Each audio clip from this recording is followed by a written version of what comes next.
Peace and blessings, Life Warrior. What's going on? Dharma, Shakti here, your host of Monday Message, coming at you with this week's quote. I am so excited to be here with you today. I've been carrying this quote around with me for a couple of weeks now. I had the blessing of being able to take my kids out on spring break for just a few days, a little getaway, and I got about 4 hours beside the pool reading a book that I've been meaning to get into, and boy, was it awesome. And I just want to share a quote that had really stayed with me and has stayed with me since. Let's dive into this wonderful book called The War of Art by Stephen Pressfeilds, and I'm going to read to you his quote here. He says, "Most of us have two lives, the life that we live and the unlived life within us. Between the two stands resistance."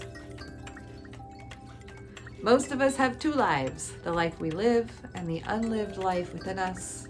And what stands between the two is resistance. I mean, it's really interesting to take things like this and begin to apply it into your life and be super self-aware of, am I resisting this moment right now? Am I resisting this opportunity? Am I resisting in any way what's going on? Stephen Pressfeilds goes on to say that resistance is the most toxic force on the planet.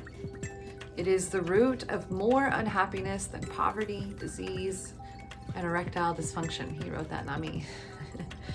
To yield to resistance deforms our spirit. This part really was imprinted into my brain, that to yield to our resistance, to acquiesce to our resistance, deforms our spirit.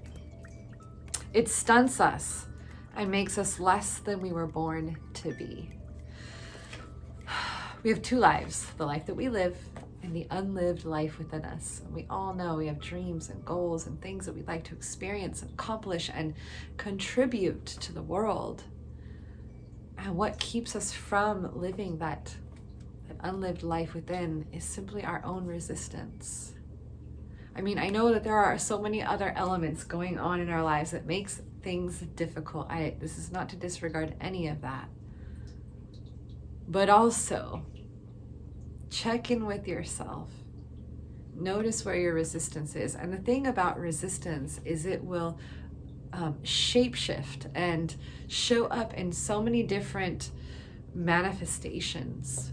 Rationalization, right? He goes through it. There's so many things that he goes through in this book. And resistance as rationalization, resistance and support. He talks about resistance and healing, resistance and isolation, resistance and being a star. Grandiose fantasies are a symptom of resistance. Grandiose fantasies are a symptom of resistance. They're the sign of an amateur.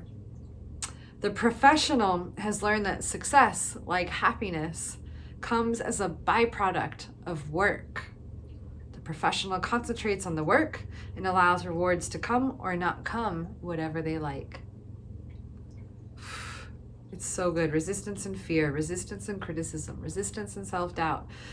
You guys, you have to get this book if you want to move into living as your best self. If you want to live in the field of greatness and step out of the field of mediocrity, we have to learn to recognize resistance and find the courage and the willingness to lean into resistance. I know it's not easy.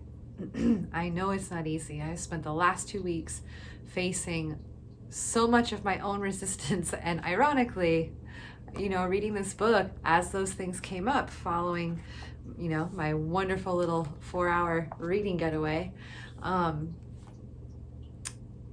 It was not very ironic or surprising to me that life would present me an opportunity to put this stuff into practice. Because look, knowledge isn't power.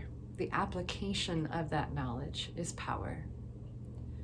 So when we can apply the knowledge, when we recognize what's standing between us and the life we desire to live, sure, there are a lot of things that we could point at that may be causing difficulty, but ultimately it is our resistance to all of it, our resistance to going through it, our resistance of facing the work, our resistance of taking the risk, our resistance of stepping into vulnerability, resistance. And if you can learn, and he talks about how resistance is an indicator, it's like a compass. You can use resistance as a compass. Those of you who are always asking me, how do I know what my purpose is? You'll feel excitement towards something, and as soon as you crack the door open a little bit to see what's inside, all kinds of resistance will come up. He says, and I agree, that that is a great indicator, that that is the purpose, that is the direction that you should be going in, whenever you're feeling resistance. So take some time to think about this one when it comes to living the life that you desire to live. Where are you experiencing resistance? And really go over it with a magnifying glass of your mind, because your resistance is very cunning, and it'll sell you a story. It'll totally run the gamut on you and, convince you of so many things, just to stay in that place of mediocrity, in that place of comfortable, that place of everything's okay. It's nice to feel okay, but we all have an unlived life within us that we deserve to move towards. And whether we achieve that unlived life or not isn't really the main end goal. It's moving in the direction of that unlived life within us that shapes us and molds us and forges our character as individuals and shapes the experiences of our lives. So my friends, just take a moment this week, take some time this week, take the opportunity this week to just ask yourself, where am I resisting? And start with the small things. How can I lean in? The moment you feel resistance, go, oh, I need to lean in here. I don't want to wake up early. Well, I should lean into it and just see what happens. I highly recommend this book, The War of Art. I am about a little more than halfway through. Maybe I'll add it to our book club series. We'll see. Thank you all for being here. I am so honored to share this time with you. I am so grateful to be present with you and to be in sacred space with you, even if you are watching this later. I love you. I miss you. I believe in you. Take care of yourself. Hold that head up high. Live with your heart open wide and live that life that you know you were meant to live, my friend. Peace and blessings. Till next time. Namaste.